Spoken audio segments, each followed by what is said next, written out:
بسم اللہ الرحمن الرحیم۔ عید مبعث کا دن ہے۔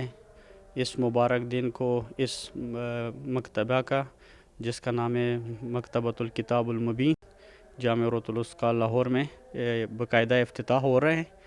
یہ لائبریری ٹوٹل 4 فلوروں پر مشتمل ہے، جس میں بیسمنٹ ان کا ہے ڈیجیٹل لائبریری۔ تقریباً اس میں ہے 100 کمپیوٹر سے زائد اس میں کمپیوٹر ہے، جو بیک وقت 100 طالب علم ادھر ریسرچ کر سکتے ہیں، کمپیوٹر پہ بیٹھ کے اسٹڈی مطالعہ کر سکتے ہیں۔ سیکنڈ فلور پہ ہے مخزن الکتب، جو مختلف موضوعات پر مشتمل کتب کی صورت میں اس لائبریری میں، اس مخزن میں موجود ہے۔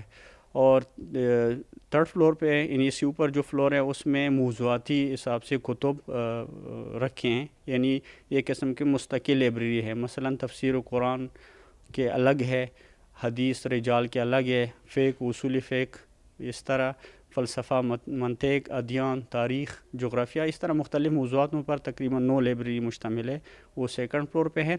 اور ان دونوں فلور میں ابھی جو فی الحال موجود کتب ہے 2 لاکھ کے قریب ہیں، کہ مزید بھی اس کا انشاءاللہ اضافہ ہوتا جا رہے ہیں، اور مختلف موضوعات پہ کتاب کے خریداری ہو رہی ہے، اور کتابوں کو مختلف جگہوں سے اکٹھا ہو رہے ہیں۔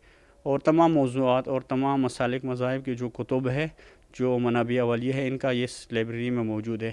اور آخری فلور ہے جس تحقیقاتی ہے، اور اس میں بھی ڈیجیٹل وہ ہے حصہ ہے، جس میں محققین زیادہ دیر تک بیٹھتے ہیں، اور اپنی موضوعات کے لیے اگر تحقیق کرنا چاہیں تو اس میں وہ بیٹھ کے ادھر تحقیق کر سکتے ہیں۔